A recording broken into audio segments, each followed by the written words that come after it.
భద్రాద్రి జిల్లా లింగాలపల్లిలో oil palm రైతులు రాష్ట్ర స్థాయి సమ్మేళనంలో మంత్రి తుమ్మల నాగేశ్వరరావు పాల్గొన్నారు.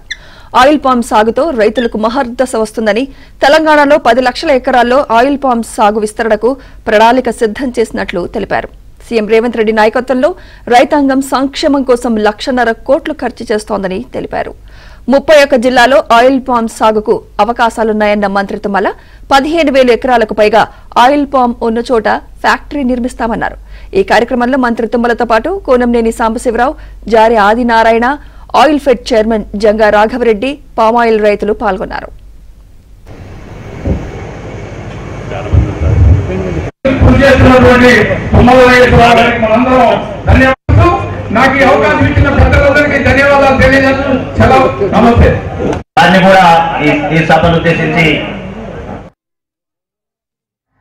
మన వ్యవసాయం అందరికీ ఆదర్శంగా ఉండాలని, ఆనందం ఇయ్యాలని, ఆర్థిక పరంగా వాళ్ళకి వెసులుబాటు రావాలని ఆనాటి ముఖ్యమంత్రి పూజ్యులు ఎన్టీ రామారావు గారు నాటినటువంటి మొక్క ఈ రాష్ట్రానికి, తెలుగు రాష్ట్రాల రెండింటికి ఈనాడు భారతదేశంలో 13 లక్షల ఎకరాలు సేద్యంలో ఉంటే 10 లక్షల ఎకరాలు మన తెలుగు నేల మీదనే ఉంది. కాబట్టి దయచేసి ఇంకా 10-15 లక్షల ఎకరాలు మన తెలంగాణలో వేసుకునే అవకాశం ఉంది. దాన్ని రాఘవరెడ్డి గారు చైర్మన్గా 31 జిల్లాల్లో వేసుకునే వెసులుబాటు తీసుకొచ్చాం.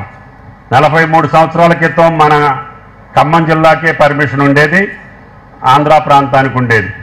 అటువంటిది పోయిన ప్రభుత్వంలోనే 31 జిల్లాలకు తీసుకొచ్చాం. అన్ని జిల్లాలు కూడా ఈనాడు కొన్ని ప్రైవేట్ కంపెనీలకి, కొన్ని ఆయిల్ ఫెడ్ కూడా ఉంచి ఈ యొక్క వ్యవసాయాన్ని ముందుకు తీసుకెళ్తే రైతు నిబ్బరంగా, నిశ్చింతగా వ్యవసాయం ఎప్పుడు కూడా తన్ని మోసం చేసే అవకాశం ఉండదనే ఆలోచనతో ఈనాడు నాకు ఈ ప్రభుత్వంలో వచ్చినటువంటి అవకాశాన్ని, నేను ఏ శాఖలో ఉన్నా ఈ శాఖని ప్రోత్సహిస్తూనే దీనికి కావలసినటువంటి వెసులుబాటు క్రియేట్ చేసి, పోయిన ప్రభుత్వంలో మన ఫ్యాక్టరీ రావటం మూలాన ధర కూడా అనుకున్నట్లుగా ఒడిదుడుకులున్నా ఈనాడు రైతుకు సంతోషపడేటట్టుగా ధర నిర్ణయం జరుగుతూ ఉంది.